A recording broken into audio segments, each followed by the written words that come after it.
Hey Easy Technology fans, in this tutorial we're going to be showing y'all how to boost BAS on Windows 11 computers. Boosting BAS feature isn't available on all computer systems. If you have the supported hardware and drivers, you will be able to find the feature easily and turn it on. So first thing you have to do is simply go ahead and select the Start menu and type in Control Panel. Go ahead and select the application that pops up. And from here, just so we're on the same exact page, make sure View By is selected under Category and not large icons or small icons. Alright, and what you want to do is simply under Hardware and Sound, go ahead and select that. And it's going to take you to this page. So under the Sound section, go ahead and select Manage Audio Devices.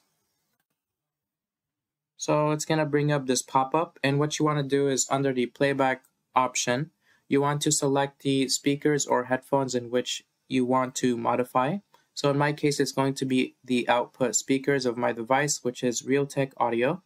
So I'm going to select it, left click on it one time, and go ahead and select Properties.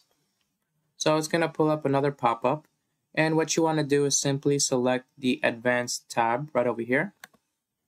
And what you want to do is simply enable under Signal Enhancements, enable Audio Enhancements. So what this does when you have it checked off is that it enables your BAS, it enables your headphone virtualization, and the loudness equalization of your device all together if you have it checked off. And all you have to do is simply go ahead and select Apply and OK. And you're all good to go. Just exit everything out and you'll see improvements on your device's sound. Alright, I hope you enjoyed this tutorial. Make sure to like the video, share it to your friends, and subscribe to the channel. Thanks for watching.